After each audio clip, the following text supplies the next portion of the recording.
Does God exist, क्या खुदा मौजूद है, क्या अल्लाह है, इस पर वो जावेद अख्तर नाम का मुल्हिद वो बहस करेगा।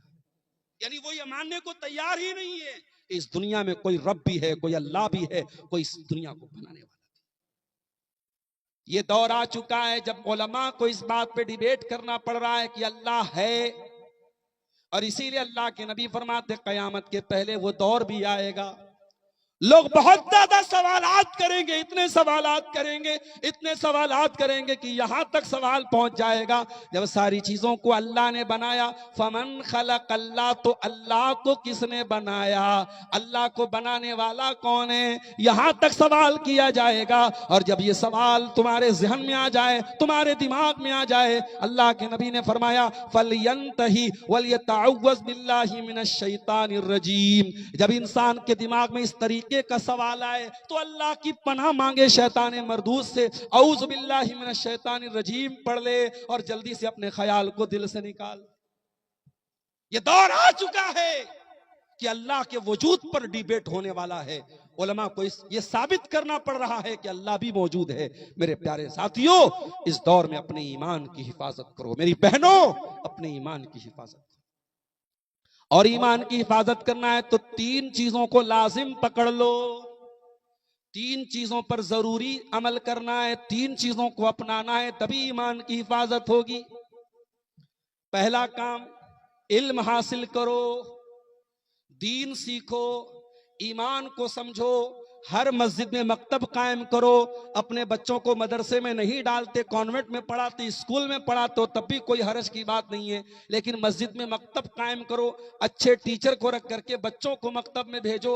आपका बच्चा कॉन्वेंट में पढ़े, स्कूल में पढ़े, तभी वो दीन की इतनी नॉलेज रखे, उसको मालूम हो अल्लाह कौन है, उसको मालूम हो रसूल कौन है, उसको मालूम हो इस्लाम क्या है।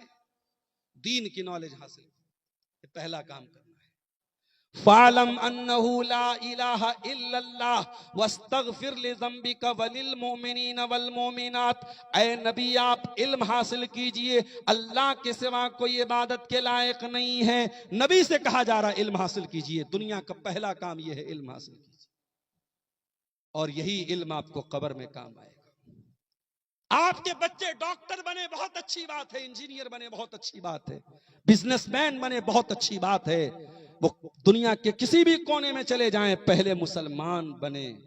उनका शऊर इतना पुख्ता करो, उनको इतनी नॉलेज दे दो, वो डॉक्टर हो तो इस्लाम पर चलने वाला डॉक्टर हो, वो इंजीनियर हो तो इस्लाम पर चलने वाला इंजीनियर हो, उसे मालूम हो कि अल्लाह उसका रब है, वो दुनिया में कहीं पर भी जाए अपने अल्लाह के बारे में। दूसरा काम आपको यह करना है, अगर ईमान की इस लड़ाई में ईमान को बचाना है, दूसरा काम क्या करना है, अच्छे लोगों की सोहबत अपनाना है। हजरत नूह अलैहिस्सलाम का बेटा बुरे लोगों की संगत में रहा, बिगड़ गया। 950 साल तक अल्लाह के दीन की तबलीग करने वाले नबी का बेटा बुरे लोगों की संगत में रह करके बिगड़ गया, और नतीजा क्या निकला, डूब गया, मर गया, खत्म हो गया, दुनिया में भी बर्बाद हो गया, आखिरत में भी बर्बाद हो जाएगा। और असहाबे कहफ का कुत्ता जो गलीज जानवर है, जो नापाक और नजिस जानवर है, कुत्ता बर्तन में मुंह लगाते 7 बार धोना पड़ेगा, वो कुत्ता असहाबे कहफ के साथ था, तो अल्लाह ने कुरान में उस कुत्ते का जिक्र कर दिया। वो कुत्ता अच्छे लोगों के साथ रहने की वजह से उनके साथ उसकी गिनती हुई, और जब अल्लाह ने असहाबे कहफ का जिक्र किया, फरमाया सबअतु व सामिनुहुम कल्बुहुम, वो 7 थे और 8वां उनका कुत्ता था। उनका कुत्ता भी 309 साल तक वो जिंदा रहा। अल्लाह ने 309 साल तक कुत्ते की को भी महफूज रखा।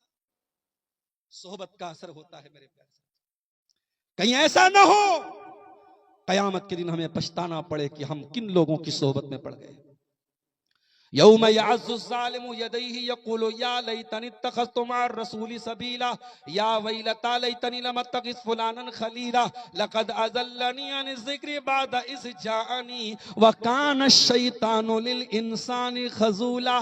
ऐ इंसान, कहीं ऐसा ना हो कयामत के दिन तुझे अपने हाथों को काट के कहना पड़े, ऐ काश मैंने फला को साथी न बनाया होता, फला को दोस्त न बनाया होता, फला ने मुझको अल्लाह की राह से बहका दिया। इसलिए संगत बहुत जरूरी चीज है मेरे प्यारे साथियों, अच्छे लोगों की संगत अपनाओ। अपनी बहनों से कहना चाहता हूं, तुम पर्दा करती हो, तुम हयादार हो, तुम शर्मीली हो, लेकिन बेहया लड़कियों के साथ उठोगी बैठोगी, उनसे दोस्ती करोगी, चाहे फेसबुक पर ही उनसे फ्रेंडशिप कर लोगी, चाहे इंस्टाग्राम पर ही उनको फॉलो करोगी, अगर बेहया लड़कियों से तुम दोस्ती करोगी तो एक दिन तुम भी बेहया बन जाओ। तो ये दूसरा काम करना है। और तीसरा काम क्या करना है? अगर ईमान को बचाना है, पहला काम इल्म हासिल करना है, दूसरा काम अच्छे लोगों के साथ रहना है, तीसरा काम क्या करना है? कुरान से अपना ताल्लुक जोड़ना है। कुरान को पढ़ो, कुरान के लिए टाइम निकालो।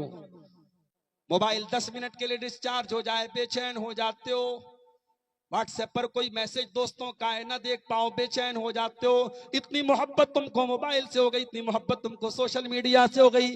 अल्लाह ने अपना अंतिम मैसेज, अपना लास्ट मैसेज, अपना अंतिम संदेश तुमको भेजा है, जो मोहम्मद अरबी सल्लल्लाहु अलैहि वसल्लम के जरिए कुरान की शक्ल में आपको मिला है। और जो कुरान मेरे नबी पर उतरा वही कुरान एज इट इज आपके पास है, एक जेर जबर का भी फर्क नहीं है, वही कुरान आज आपके पास है। दुनिया की किसी भी लाइब्रेरी में चले जाओ, बाइबल के नुस्खों में फर्क मिल जाएगा, वेद और रामायण में फर्क मिल जाएगा, पुराणों में फर्क मिल जाएगा, मगर अल्लाह की कसम उस्मान गनी जिस कुरान की तिलावत करते हुए शहीद हुए थे और जिस कुरान पर उनके खून के छींटे पड़े थे, आज भी ताशकंद के म्यूजियम में वो कुरान रखा है। उठाओ उस कुरान को और अपने मदरसे में रखे हुए, अपने घर की अलमारी में रखे हुए कुरान को उठाओ, दोनों कुरान में आपको कोई फर्क नहीं मिलेगा। इन्ना नहनु नज़्ज़लना ज़िक्रा व इन्ना लहू लहाफ़िज़ून। ये कुरान मानो की हो, ये मैन मेड बुक नहीं है, ये man written by man book नहीं है, इंसान की लिखी की किताब नहीं है, मोहम्मद रसूलुल्लाह की लिखी किताब नहीं है, ये किताब अल्लाह की किताब है। मेरे प्यारे साथियों, इस कुरान से अपना ताल्लुक